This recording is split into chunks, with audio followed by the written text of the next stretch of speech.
For a long time, I thought the pain was proof you'd left me, that if things were hard, it meant I'd done something wrong. But now, I see it differently. God, I see your hand in my pain, not because I enjoyed it, but because even through the worst of it, you never let go. There were moments I thought I'd break completely, moments I questioned your goodness. But every time I fell apart, somehow I still woke up the next day. Somehow, I kept breathing. Somehow, I kept standing. And now I know that somehow was you. When I look back, I see your fingerprints all over my story.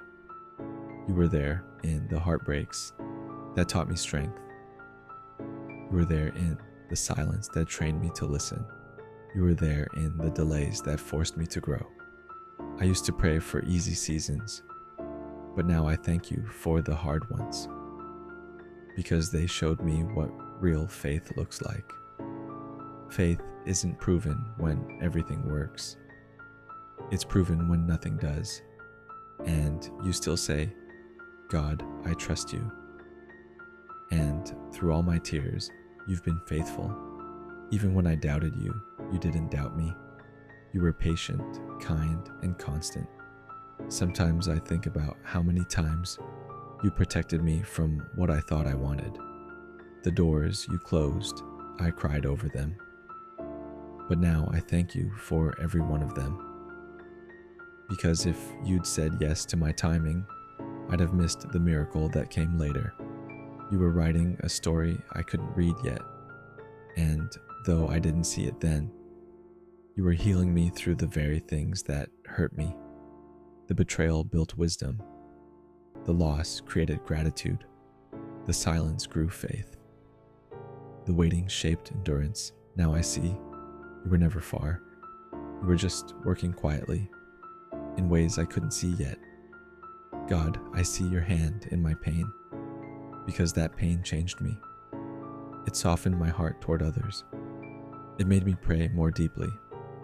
It taught me how to find peace even when nothing made sense. You turned wounds into wisdom. You turned tears into testimony. And you turned my weakness into strength. I used to pray, God, take the pain away. But now I pray, God, stay with me through it. Because you don't always remove the storm, you calm me inside it. That's how I know it's you, because even when life didn't change, I did. So now I thank you for the pain, not because I wanted it, but because you used it. You turned my suffering into something sacred. You took the mess and made it meaningful. You taught me that every scar tells a story, not of defeat, but of survival. You proved that your hand is strongest in the darkest places. When I couldn't trace your plan, I learned to trust your heart. And now I see you were never punishing me. You were preparing me. The same pain that broke me also brought me closer to you. God, I see your hand in my pain. I see it in the peace I shouldn't have, in the strength I didn't know I had, and in the hope that somehow survived every storm. You never wasted one tear. Every cry became a seed, and now I see the flowers of faith growing from the soil of my suffering. So thank you, Lord, for the healing that came disguised as heartbreak, for the protection that came dressed as rejection, and for the love that never left, even when I did, because now I know you were there the whole time, and I'll never doubt your hand again.